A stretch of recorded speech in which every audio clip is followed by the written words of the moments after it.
नमस्कार। इतिहास में कई बार ऐसे मोड़ आते हैं जो सब कुछ बदल देते हैं। आज हम एक ऐसी ही कहानी को समझेंगे, कैसे एक समय में दुनिया का सबसे अमीर देश कंगाली की कगार पर पहुंच गया।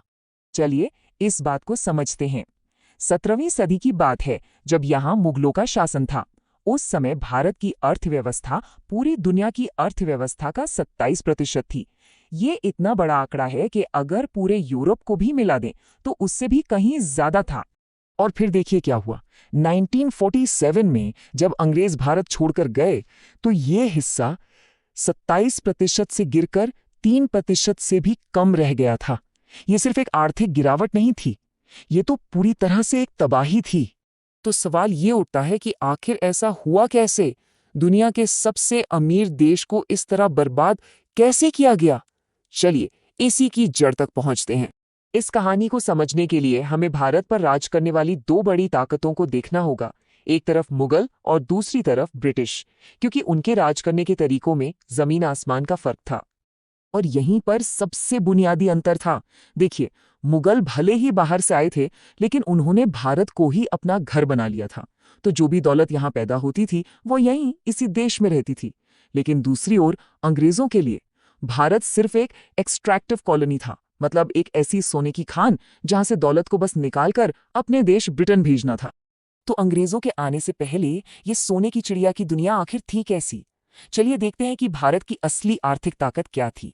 उस दौर में भारत असल में दुनिया का मैन्युफैक्चरिंग हब था। टेक्सटाइल यानी कपड़ा उद्योग में तो एक सुपर पावर था। दुनिया के 25% व्यापार पर इसका कब्जा था।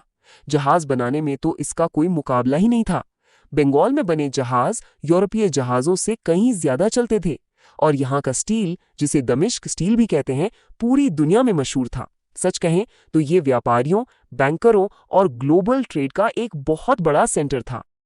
अमेरिकी विद्वान J.T. सुंदरलैंड ने इस बात को बहुत अच्छे से समझाया है। उन्होंने कहा, भारत यूरोप या एशिया के किसी भी देश की तुलना में कहीं ज्यादा बड़ा औद्योगिक और विनिर्माण वाला राष्ट्र था। इससे साफ पता चलता है कि जब अंग्रेज यहाँ आए तो भारत आर्थिक रूप से कितना मजबूत था। तो फिर सवाल ये है कि जो लोग व्यापारी बनकर आए थे वो शासक कैसे बन गए? यहीं से शुरू होती है ईस्ट इंडिया कंपनी की कहानी। एक प्राइवेट कंपनी जो धीरे धीरे एक ताकतवर औपनिवेशिक शक्ति बन गई। ये सब कुछ रातों रात नहीं हुआ, इसे समझने की जरूरत है। देखिए, 1615 में कंपनी बस व्यापार करने आई थी, लेकिन 1757 में प्लासी की लड़ाई एक बहुत बड़ा टर्निंग पॉइंट साबित हुई। यहाँ कंपनी ने साजिश करके बंगाल पर अपना राजनीतिक दबदबा बना लिया। फिर 1765 तक उन्हें बंगाल में टैक्स वसूलने का हक मिल गया, जिसे दीवानी कहते थे। और बस यहीं से एक कंपनी शासक बनने की राह पर चल पड़ी। आखिरकार 1858 में पूरे भारत पर ब्रिटिश सरकार ने सीधा कब्जा कर लिया। अब आते हैं उस हिस्से पर कि उन्होंने भारत के मजबूत उद्योगों को तबाह करने और यहाँ की दौलत को लूटने के लिए कौन कौन से तरीके अपनाए। ये एक सोचा समझा सिस्टम था। ये एक तरह का 4 स्टेप वाला हमला था। सबसे पहले उन्होंने व्यापार पर अपनी मोनोपोली बना ली।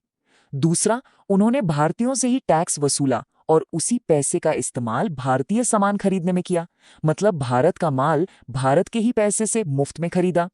तीसरा, अगर कोई भारतीय व्यापारी अपना माल ब्रिटेन भेजना चाहता तो उस पे 80% तक का भारी भरकम टैक्स लगा दिया जाता। और आखिर में उन्होंने भारतीय बाजार को अपने सस्ते माल से भर दिया और यहाँ के बुनकरों के करघे तक तोड़ दिए। और इसका नतीजा क्या हुआ?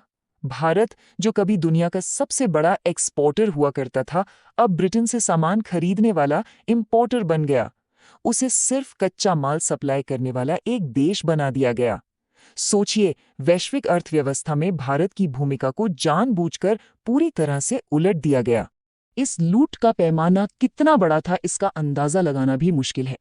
अर्थशास्त्री उत्साह पटनायक के हिसाब से 1765 से 1938 के बीच ब्रिटेन ने भारत से आज के हिसाब से लगभग 45 ट्रिलियन डॉलर की संपत्ति लूटी। ये आंकड़ा सोच से भी परे है।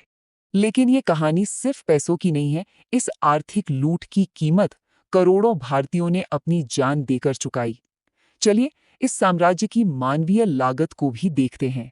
ब्रिटिश शासन के दौरान भारत में जो अकाल पड़े, उनमें करीब करीब 3.5 करोड़ लोगों की मौत हुई और ये ऐसी मौतें थी जिन्हें रोका जा सकता था। ये अकाल भोजन की कमी की वजह से नहीं आए, बल्कि अंग्रेजों की खराब नीतियों की वजह से आए, जो भूखे मरते इलाकों से भी अनाज अपने देश भेजते रहे।